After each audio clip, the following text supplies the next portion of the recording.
You are listening to the Marketing 32 Show with your host, Brett Allen.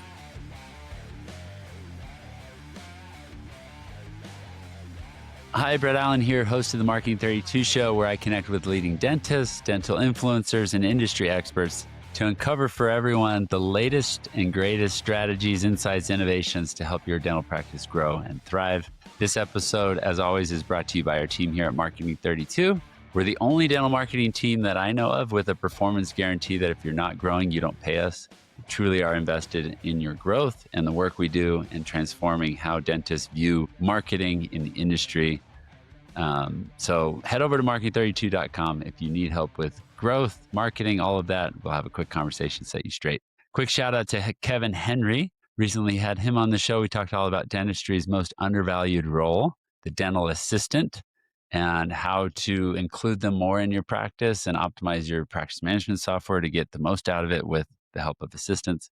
Check out that episode for more. Today, I'm excited to have a new friend, a new guest, Debra Engelhardt-Nash. She's an internationally recognized consultant, speaker, and author who has helped shape the business side of dentistry for decades. Her reputation definitely precedes herself, for sure. Debra has presented nationally and around the world for study clubs and major dental organizations, and she teaches dental business courses through the Nash Institute for Dental Learning. She's a past president of both the Academy for Private Dental Practice and the Academy of Dental Management Consultants, and has been named one of the top 25 women in dentistry. She is widely respected as a leader in continuing dental education. In recognition for her impact as an educator, she's also a recipient of the Gordon Christensen Top Lecturer Award.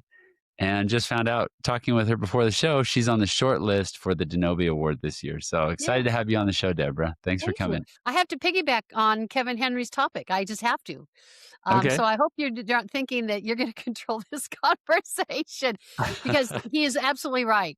And, we're talking about case acceptance and treatment presentation. And so many times, I always say the dental assistant or treatment coordinator, whatever you want to title that person, needs to be in the room when the doctor's making that treatment presentation. They should never be alone, because the patient turns to that dental assistant and say, and they may not actually say it, but the look in their eyes is, what are you thinking about this? So that dental assistant is sort of the second opinion, the endorsement, the testimonial, the silent testimonial for that doctor. And they actually sometimes are overlooked as, they're the people who do the introductions. They're the people who say, can I tell you a little bit more about our practice and about the doctor for whom I work and why I'm here? So I absolutely totally agree with Kevin. And of course, he's pretty bright, and that we oftentimes overlook that role, even in case presentation and treatment acceptance.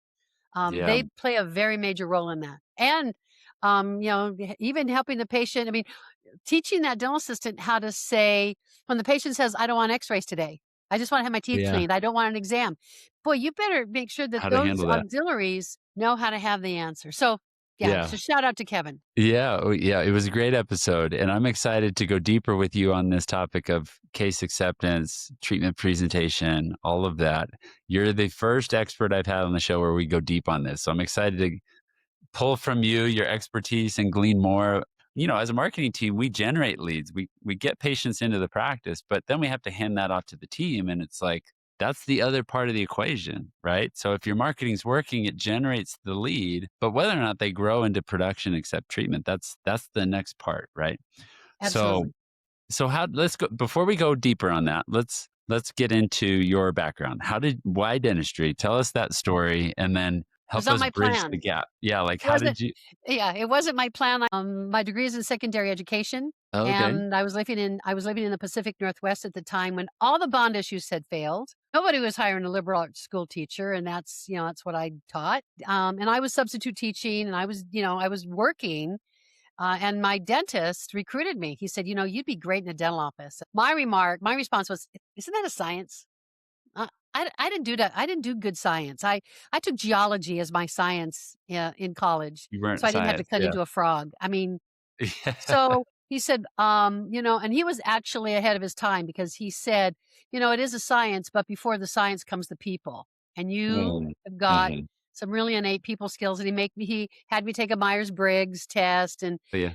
yeah, and he taught me to be a certified dental assistant in the state of Washington. So I started out as a CDA, and then I matriculated. I don't know if I was demoted or promoted to the front desk, which is where I really love that role.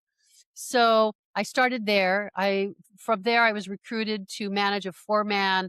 Back then we called them solo group. So I managed 4 independent practices under one roof. Oh, okay. And so I've I seen was a the handful of administrator those. for Yeah. that. One of the doctors decided to branch away from that 4-man solo group concept. And at the time when he hired me, he said, "Someday you're going to outgrow my practice." We kept going to these continuing education meetings. And from those meetings, I was recruited out of an audience by Pride Institute to Oh, become okay. a Pride consultant. So for many years, I was the Pacific Northwest, Washington, Oregon, Northern California, Idaho consultant for Pride until me, like about 9 other consultants, in about a 6-month period of time, we all decided that we were going to leave and start our own independent companies. And I did that in 1985. And that's actually when in 1987 we formed the Academy of Dental Management Consultants. And I was one of the founders because we wanted to be independent, but we also wanted an opportunity to collaborate. We wanted an opportunity to say, "Hey, um, has this happened in in your situation? Have you had this happen before?" And so we were able to say, what did you do in this situation, or what are you seeing are the current trends? And so we wanted an opportunity to have a network of like-minded individuals. That was back in the day, Brett, when we didn't have specialists. We didn't have OSHA Oh, yeah. consultants and HIPAA consultants Yeah. and technology advisors, and we were generalists, Yeah, I was gonna um, s yeah, and we did it all. just oversee everything. Interesting. Well, that's so fascinating. Walk us across okay, so you're doing all of this work. What attracted you to and now the work you do with your clients around case acceptance? Tell us about that. Well, one of the I think, I suppose, if you will, my mantra, if you will, is I like to make a difference in the lives of the people that I touch. So whether it be my community service, I'm very involved in human trafficking, against human trafficking, whether it be in that service, voluntary service, or in my work, I really think that dentists make a difference in the lives of their patient. So if I can help them make more of a difference, which actually generates professional satisfaction and professional Fulfillment. growth as well Yeah, as monetary gain, then I'm all for that. I think when we can create a win-win-win, my client wins, I win because my client and the patient wins.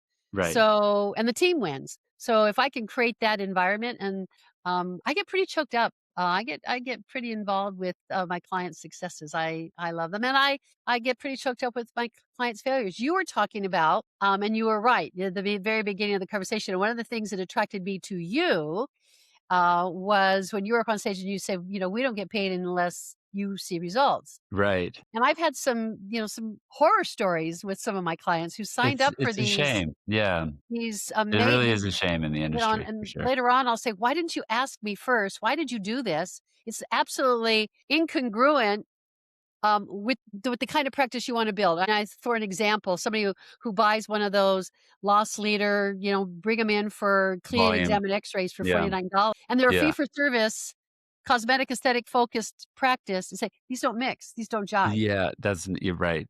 That doesn't work. Why did you do that? And Mm, and then they get gun shy and they say, "I spent $55,000." Sure, I got a lot of people who called, but I didn't get a lot who stayed. right. So Yeah, I'm all oh about man, there's a whole rabbit hole we could go down with I know. marketing I'm and all how it's about affected the attracting industry. I'm all Um, about attracting and retaining, and I always say to my clients, let's not count simply how many new patients you got. You have to talk about your attraction, yes, but you also have to talk about your attrition. But right. then you also have to talk about what did you do with the patients who stayed? What is their value? Are Uh-huh. they a $400 patient, or are they a $4,000 patient, or are Mhm. they a $40,000 patient? So you need Yeah. to so what do you want to grow? And that's Yeah. where I sort of come in. A $400 per patient practice isn't wrong. It's just different. Right. There's You're different going to build models. it differently as a Right. $40,000 or Mhm. $4,000 What practice. kind of So they're going to look different, and you're going to hopefully you act the same, but maybe not. yeah, yeah, there's a whole spectrum of marketing and how it impacts the practice. If you go back and listen to our episode with Fred Joyle, we talked all about how everything is marketing, and I think you We touched on talked that about that. before we were on the show. Like the marketing company can only do so much. The rest is the patient experience. What's happening in the practice, and Yeah, you I do a think of those program practices where you walk in and it's just like a chaos. phenomenal. It's a Yeah, phenomenal experience. You're like this, and they don't need a ton of marketing because they've got all of these other things figured out. So that's always a red flag for us. It's like, are we turning to marketing to plug the leaky hole bucket, or are we just turning to marketing to add fuel to the fire? Right. So yeah, there's a difference. yeah. So I mean, if you keep on doing what we've always done, you're going to keep on getting what you've always got. So Right. if you want a different result, you've got to change your behavior. Uh-huh. So you can't Uh-huh. keep doing the same things expecting a different result. And I think that's when coaches come in and when marketing people come in. But once again, if I do a program called "Excuse Me, Doctor, Your Team is Showing." I have it actually was sparked because I was in an office in the Pacific Northwest, and I was listening to the telephone conversation from of the receptionist to a potential new patient, and she put up so many gates and barriers of being a patient there. There were so many rules and requirements and restrictions.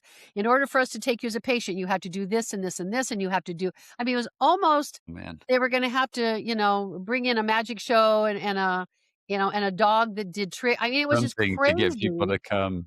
to get. And it was like, Uh, and when you after you get all this information, and after you do this and this and this, call me back and I'll make that appointment. And so this doctor called me because she said, I'm not getting any new patients, and it's like, well, just you're too much getting them. friction. Too You're much getting friction. them.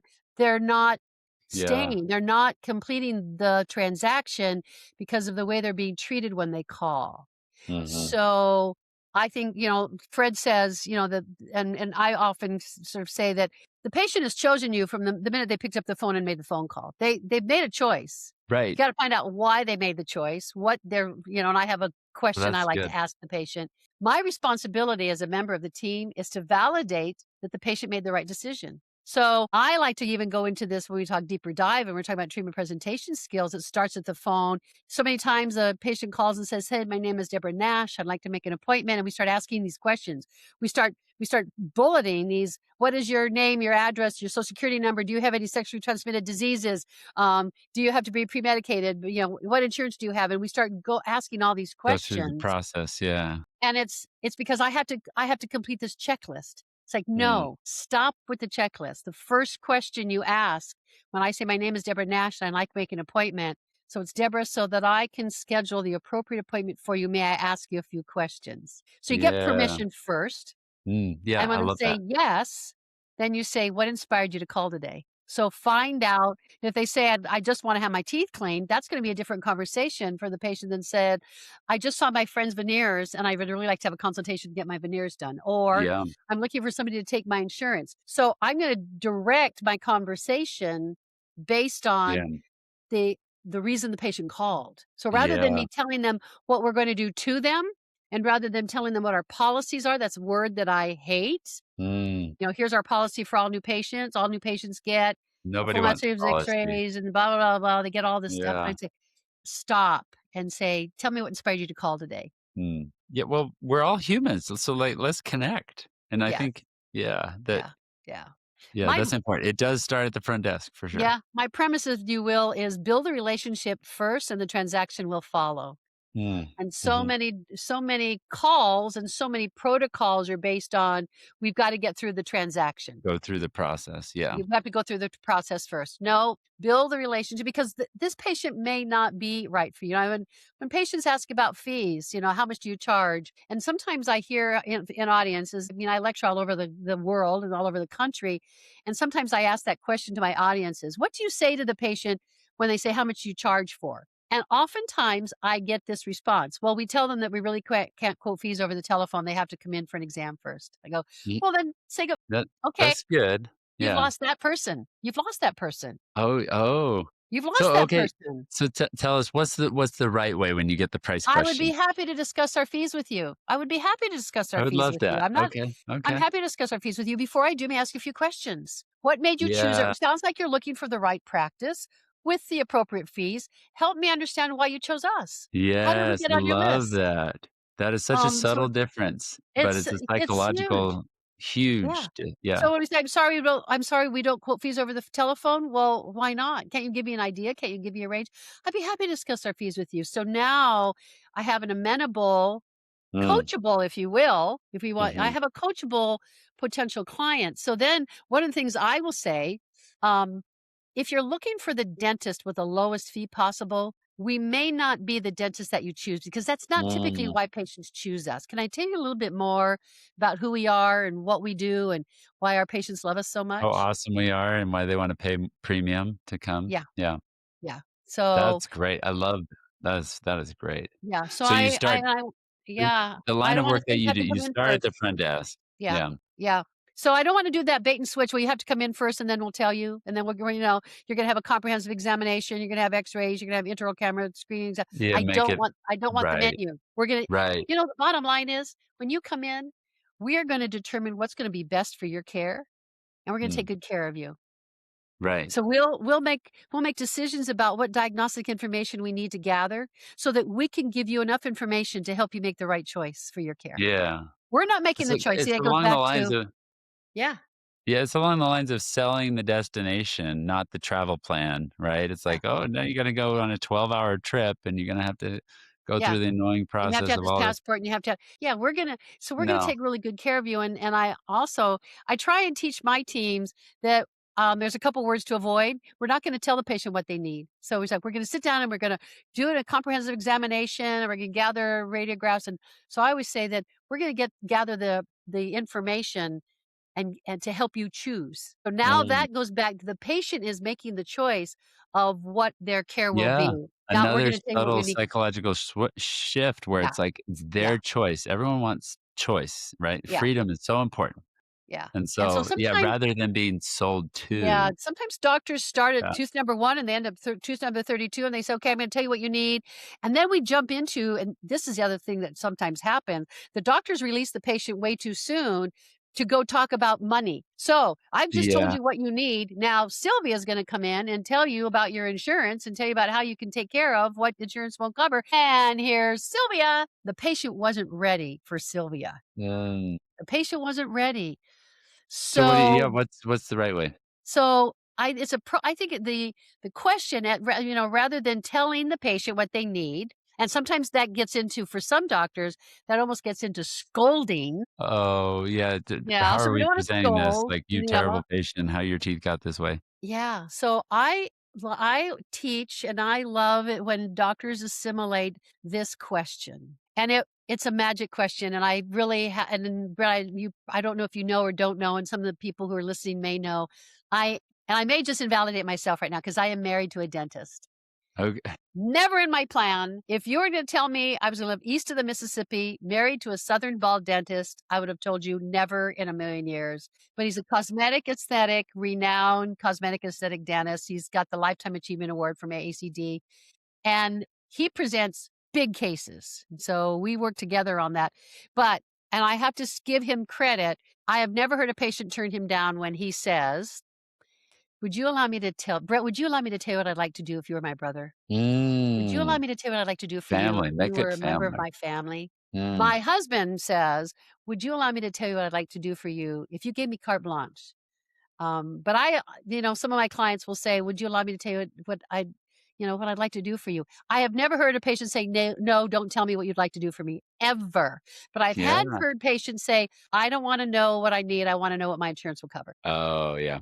Yeah. That's such a painful so, Yeah. yeah, so what do we do there? So, Yeah. here's okay. So, here's where people always say, "Would you repeat that, Deborah? Because I'd like to record it." We will do our very best to help you receive whatever dental allowance your employer has provided for you. Your employer bought you a plan, and we will do our very best to help you receive whatever allowance your employer has provided.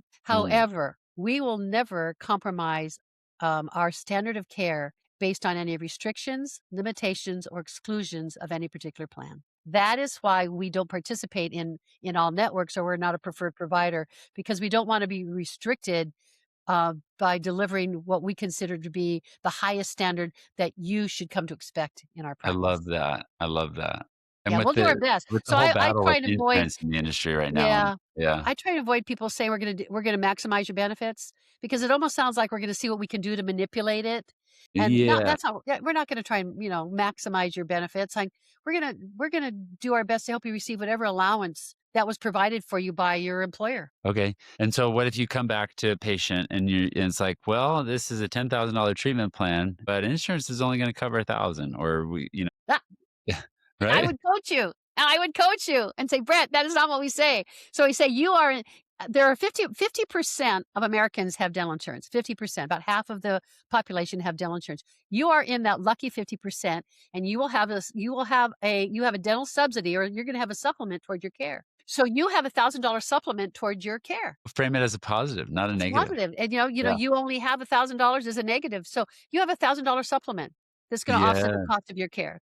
Okay. So Okay. so we have exceptional affordable solutions for our patients who they can, we have, so and I'm not going to jump into we have a payment plan, but I want them to know most of our patients prefer to take care of their treatment fees all at the same time. But for those who would rather make smaller payments over a longer period of time, we have affordable solutions for that. Great. I love that. And then you can present financing options or payment plans or Absolutely. yeah. Well, if the patient says, "Can I make payments on that?" Okay. Oh, how much time do we have? So I when the know. patients say Let's keep going. No, we keep going. This is brilliant. I love when it. the Let's keep going. patients say, "Can I make payments on that?" Well, 2 things. First of all, let me back up.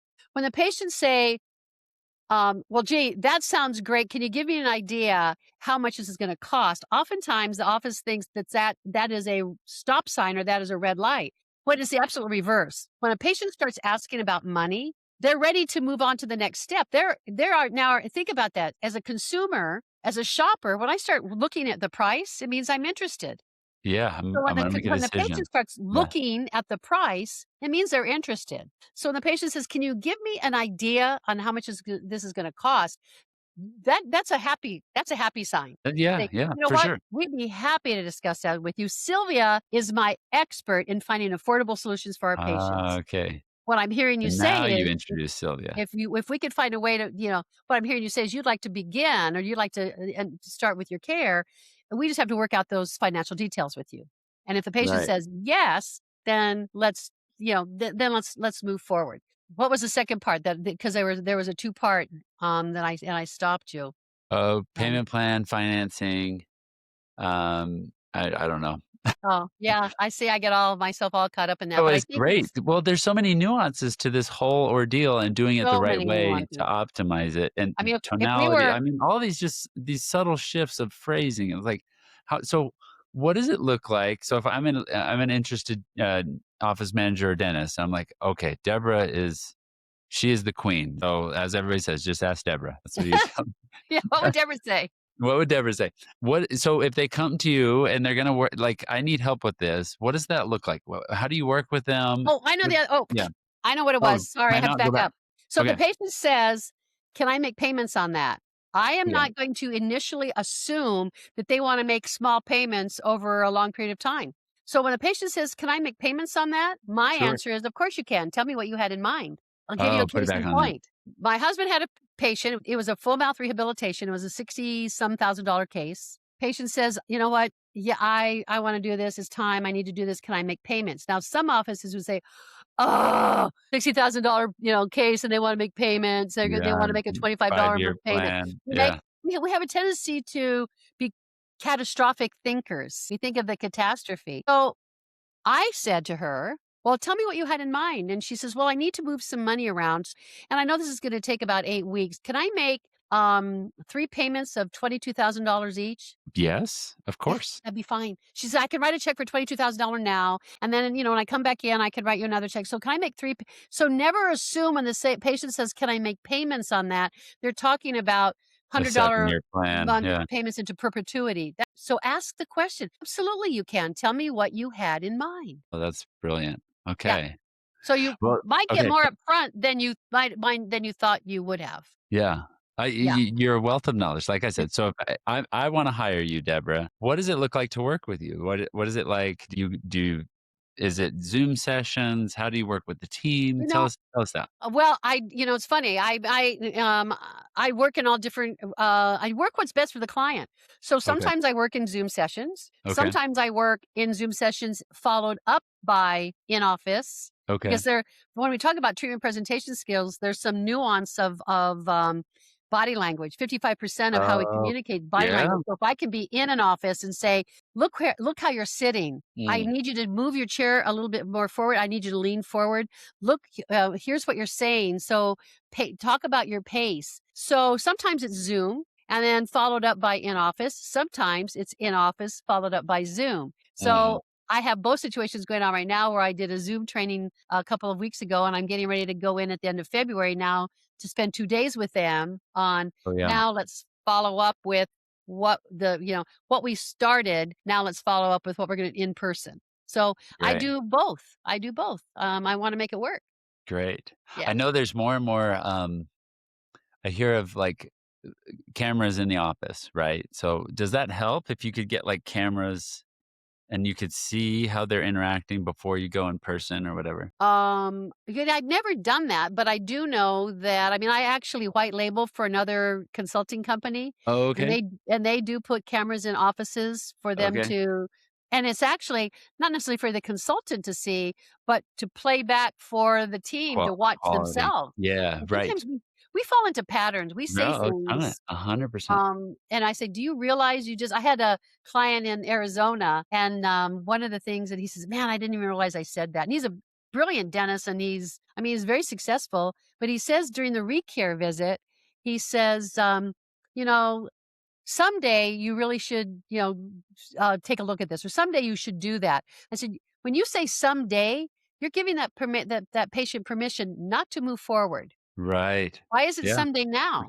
Yeah. Why is it someday now? Because one of the things I also like to train the hygienist to say, there's a lot of money, as you know, Brett. There's a lot of money in those records. Patients who had a treatment plan that didn't get accepted. And To unscheduled oftentimes, treatment. Yeah. in your situation, they're chasing a new patient and they have hundreds of thousands, if not Oh, man. millions of dollars sitting there with patients of record.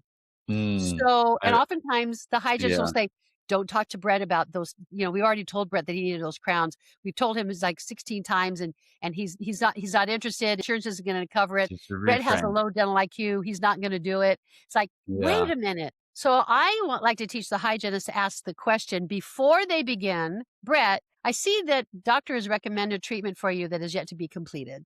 Mhm. Mhm. Tell me what has prevented you from moving forward with your care."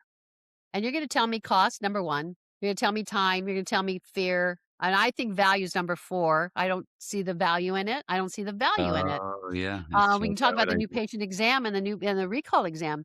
And, so if the patient says, "Man, it's a lot of money." I said, "Bet it is a lot of money, isn't it?" Think about this. If we had done it 5 years ago, what would have it cost you then? But yeah. It will Now never we've cost got you these other less issues now. than Yeah. now. That too. So if cost is a factor, by taking care of it sooner than later, we can actually minimize that for you. And if we can find an affordable solution, what other concerns do you have? I have Mhm. to teach my clinical team to ask those questions. It's Mm. not sit down, shut up, I have to clean your teeth now. That's why when doctors say, they boast and they say, my hygienist can clean, can get a person in and out in 30 minutes. Well, maybe they can. Well, what kind of conversation are they having? What Right. additional treatment is being diagnosed and accepted out of the hygiene department? Or is it simply a cleaning mill? I mean, and I'm not saying that's Are they wrong. teeing it up for you to knock it out of the park, right? Yeah. Yeah, are they teeing that up for you to say, doctor's probably going to want to revisit with that treatment with you. What questions can I answer for you before he comes in? Yeah. And once again, I become that second opinion. I become that co-diagnostician, if you will. And oftentimes, doctors will say that my patient is more allegiant to my hygienist than they are to me. I'll say, so use that to your advantage. Oh, yeah. Have Use it them to your so yeah. advantage And then to you could teach pay them your how to talk. hygienist more if you could do some kinda, like, commissions structure or something on cases Possibly. they Well, sell. I'm a big fan of total bonus because the Mm. hygienist does not work alone, the dental assistant. So Total okay, somebody had revenue to share for somebody the had to book team. that patient, somebody had to collect for that patient, somebody had Got to it. remind Okay. that patient. So let's win together. Let's create a bonus plan where we all win. And I want to tee it up for the hygienist so she does get that patient to say yes. And maybe it was me. Maybe it was a dental assistant who took the radiographs for the patient who said, "Hey, Brett, you, You really, yeah. let's talk about, I know doctor's probably going to want to review that treatment that he's recommended several times. What's holding you back?" So it may have been the nuance from that person. So Yeah. It I'm all a big builds. fan of one for Yeah. all and all for one.